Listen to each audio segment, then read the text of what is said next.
BEd करने के लिए एग्जाम नोट्स खरीदने चाहिए या बुक्स खरीदनी चाहिए, और हम इस बात में कंफ्यूज रहते हैं। एग्जाम नोट्स से पढ़ना अच्छा रहता है या बुक्स को परचेज करके पढ़ना अच्छा रहता है?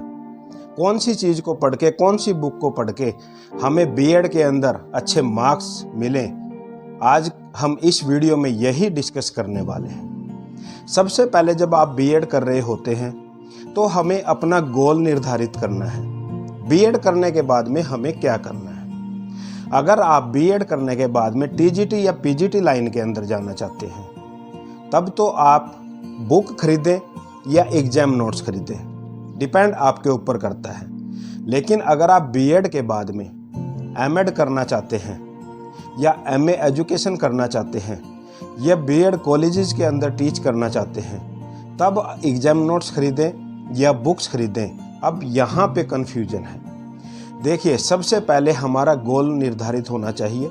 अगर हम अपना गोल, अपना लक्ष्य निर्धारित कर लेते हैं, हमें बीएड के अंदर कैसा परफॉर्म करना है, कितनी परसेंटेज लेकर आनी है, कितना पढ़ना है, ये डिसाइड हम खुद करते हैं। दूसरा, हमारे ऊपर कोई भी बात थोपने वाला नहीं होता है। तो सबसे पहले आपने डिसाइड कर लेना है, भाई मुझे बीएड के बाद में एमएड करनी है या मुझे टीजीटी या पीजीटी लाइन के अंदर जाना है। एग्जाम नोट्स और बुक्स दोनों अच्छे होते हैं। एग्जाम नोट्स में टू द पॉइंट लिखा होता है और जो बुक्स होती हैं उनके अंदर डिटेल में लिखा होता है। अगर आप किसी भी क्वेश्चन को चाहते हैं कि डिटेल में पढ़ें, तब आप बुक्स की साइड में जा सकते हैं। अगर आप चाहते हैं कि टू द पॉइंट पढ़ के और एग्ज़ाम दे लें, तब आप एग्ज़ाम नोट्स की तरफ जा सकते हैं। अब डिपेंड करता है आपके ऊपर, आप जिस कॉलेज के अंदर बीएड कर रहे हैं उस फैकल्टी के ऊपर, वो आपको क्या रिकमेंड करती है। अगर आपके कॉलेज के कोई भी अध्यापक, कोई भी टीचर आपको बोलता है भाई एग्जाम नोट्स ले लें, तब आप एग्जाम नोट्स ले सकते हैं। अगर वो बुक्स बोलते हैं तब आप बुक्स ले सकते हैं। लेकिन यहाँ मैं इस वीडियो के माध्यम से आपको बताने जा रहा हूँ कि आप चाहे बुक लें, चाहे आप एग्जाम नोट्स लें, डिपेंड आपके ऊपर करता है कि आपको पढ़ाई कैसे करनी है। मान लो आपने एग्जाम नोट्स लिए, तो सबसे पहले आपने क्या देखना है, जिस भी यूनिवर्सिटी से आप बीएड कर रहे हैं उसका आपने करिकुलम देख लेना है, उसका आपने सिलेबस देख लेना है। अब जब आपके सामने सिलेबस होगा, किसी भी पेपर का आप चेक कर सकते हैं, अगर सिलेबस आपके सामने होगा तो आप मार्केट में जाइए, एग्जाम नोट्स लीजिए और एग्जाम नोट्स के अंदर वो जो टॉपिक आपने करिकुलम के अंदर, आपने सिलेबस के अंदर देखा है, अगर वो उस बुक के अंदर सभी टॉपिक कवर कर रखे हैं तो आप एग्जाम नोट्स ले सकते हैं। अगर कोई टॉपिक, कोई पॉइंट अगर उसमें नहीं है, तब आप बुक्स की साइड में जा सकते हैं। तो ये आपके ऊपर डिपेंड करता है कि आप पढ़ना कितना चाहते हैं। अगर आप पढ़ना चाहते हैं डिटेल में, तब आप बुक्स परचेज कीजिए। लेकिन जैसे आपने एग्जाम नोट्स प्रिपेयर किए या परचेज कर लिए, अब आपने क्या करना, किसी भी क्वेश्चन को आपने मान लो उसके अंदर से पढ़ा, उसके बाद में आप नेट की मदद ले सकते हैं, गूगल पर सर्च कर सकते हैं उस टॉपिक को, और गूगल से भी आपको बहुत ज़्यादा पॉइंट्स ऐसे मिल जाएंगे, कोई इंट्रोडक्शन मिल जाएगी, कोई डेफिनेशन मिल जाएगी, जिसको आप लिख सकते हैं। भाई किसी भी पेपर के अंदर 10 से 12 क्वेश्चन इम्पोर्टेंट बनते हैं, इससे ज़्यादा इम्पोर्टेंट नहीं बनते।